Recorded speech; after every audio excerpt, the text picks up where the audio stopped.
上一集咧講到咧出軌嘅男女嘅不同成因啦，咁假設間你嘅伴侶出軌，你會原諒佢？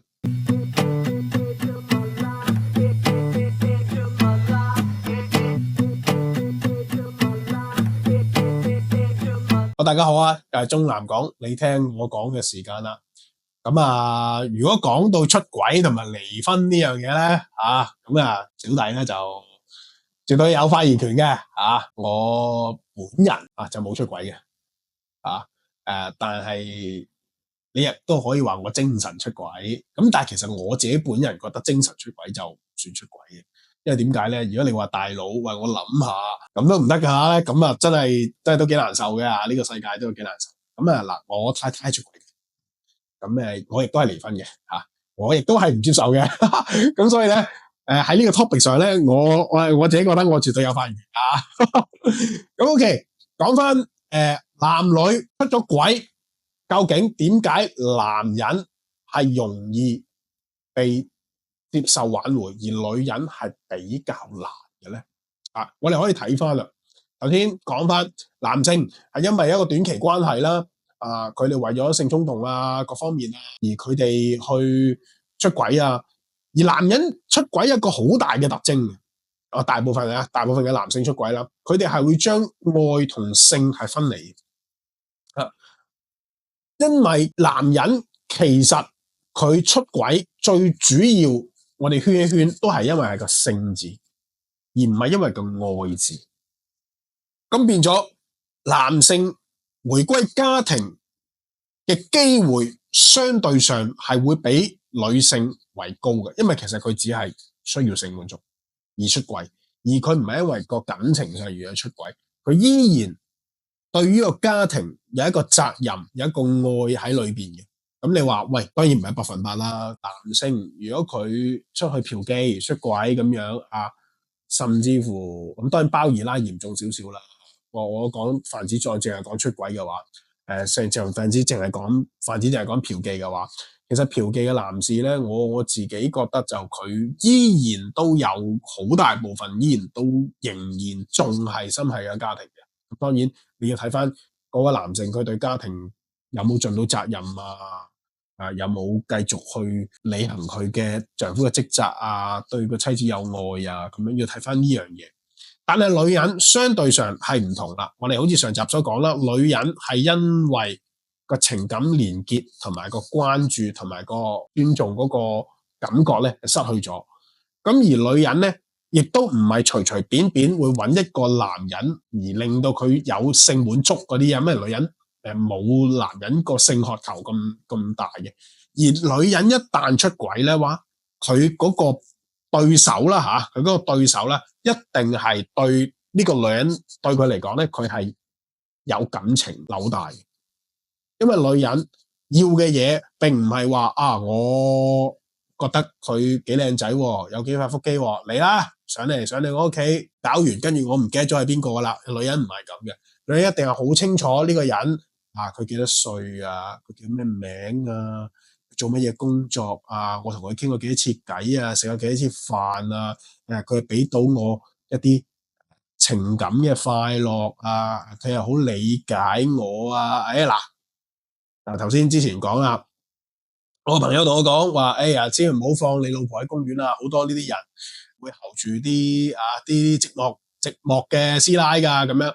咁咧我亦都研究過嘅。咁嗰啲人咧通常都有啲咩對白咧？通常咧都有呢啲以下嘅對白嘅。通常係咯，你做得咁辛苦，你為咗家庭付出咗咁多，你老公真係唔明白你，佢真係唔識補真係。你咁好，佢唔明白你真係唔識補係咪一下子即係女性一聽到呢啲個感覺即刻翻晒嚟哇！終於有人係好關注我可能佢老公平時翻工冇去接佢呢個男人就係噓寒問暖咁樣喺佢身邊切出咁轉咁當然呢個亦都好大嘅問題啦。係一個男人點解你要咁多時間喺個女人喺個師奶身邊切出咁轉啦？咁我哋可以喺呢幾句說話嘅範例裏面咧，就感覺到一樣嘢就係女人一旦出軌，其實佢係好大部分有感情投入喺裏邊。喺根據呢個美國嘅社會學評論嘅研究裏面咧，出軌離婚嘅女士咧係比男性咧係高2倍。咁當然有好多因素嘅，第一個因素就係男性本身唔接受。咁當然男性亦都好清楚一樣嘢，一個女性出軌，其實基本上個心已經唔喺佢度。咁第二樣嘢啦，一個女性咧出軌咧，其實咧佢亦都知道個心唔喺個前夫度。咁女性選擇離開，或者個男性唔想個女性再留喺度咧，個機率相對上都係更加大。咁而男性咧通常咧都會話會回歸家庭啊，會悔改啊，咁個女人又信啊嗰啲啦。咁當然呢啲男性通常都會重複犯錯啦。我亦都唔會偏幫男性，呢啲男性咧大部分咧個出軌咧都係會有好大嘅重複性嘅。咁所以咧我哋好會睇到啦。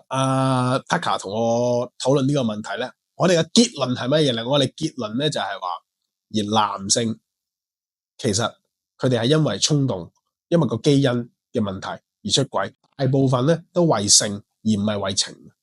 咁當然依家都有一部分男性咧對個情感需求越嚟越重啦，咁亦都有為情而出軌嘅，亦都有嘅。咁我哋頭先有講到一樣嘢，頭先簡避咗係就係包二奶呢樣嘢啦。咁包二奶呢樣嘢咧就會就係涉及更多嘅情感嘅，即係男人特別都討起某一個女人啦，咁有啲錢咁就包佢啦咁樣。咁呢個其實有部分都已經係超越咗性嗰方面，即係已經係有啲情感擺咗落去。但係男人係好特別嘅，咁男人自古以嚟三妻四妾啦。咁我唔係講三妻四妾好啊，先首先申明一樣嘢先，我冇話三妻四妾好啊，法例亦都唔容許嘅。OK， 你可以睇到啦，自古以嚟無論中國又好，我哋嘅南洋嗰部分，即係馬來西亞嗰啲地方啊，或者回教伊斯蘭嗰啲地方啊都好啦，即係唔係我哋西方基督教文化嗰邊啦，另外一邊啦，三妻四妾行咗好耐，都係覺得好似冇乜特別大嘅紛爭啊。咁點解會咁樣咧？因為其實男人係相對上係博愛嘅，男人唔會話因為我娶咗阿二，其實我就完全唔愛阿大啦，阿大就擺埋一邊啦，咁不如趕阿大走啦，咁就唔係一夫多妻啦，咁就一夫一妻啦，即係休咗一個再攞翻一個翻嚟，跟住有阿三再休埋阿二，咁永遠都一夫一妻啦。咁點樣會行到以前古代有一夫多妻咧？其實個原因個用意就係話阿大有阿二有阿三，佢呢個男人係照顧得個個都相對上係 OK 嘅。咁當然有啲新鮮啲啦，即係睇下新哥就知啦，韓新先生點知啦，佢有5個太太咁啊，5個太太咁，你亦都知道五太咁後面嘅時間相處嘅時間，咁一定係多過大太太嘅，呢個一定。咁但係佢會完全唔理大太太咧，我相信何西入。咁呢個係一個男人嘅特性嚟嘅，咁但係反而女性咧就唔一樣啦。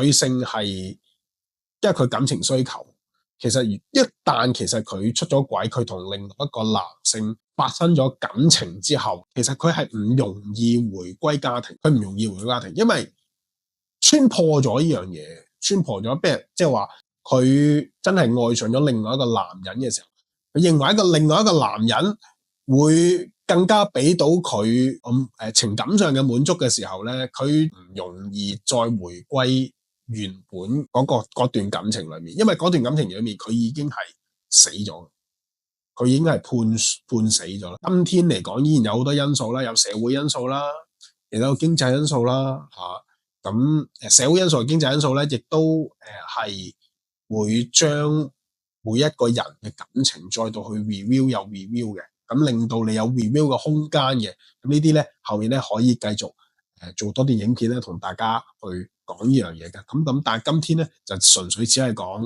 一個男女嘅出軌一個狀況啦。但係呢度咧又想提一樣嘢啦，女人咧有一個比較奇特嘅特性咧，就係咩咧？就係報復性出軌。咁呢樣嘢咧係女人咧就比較特有嘅。特有嘅意思即係話當個老公被老婆查到出軌嘅時候啦，有證有據出軌嘅時候啦，咁個老婆咧亦都會係短暫地去出軌，咁而佢老婆咧會抹晒自己所有嘅一啲防備，即係話我係咪要係深思熟慮去認識呢個男人啊？我係咪要諗住同呢個男人去一個有長遠嘅關係啊？係咪有個情感嘅紐帶？全部唔諗啦，淨係嚟啦，上嚟啦，上我啦，上完佢之後咧，佢仲要俾個老公知嘅。咁其實完全只係為咗純粹地為咗報復嘅啫。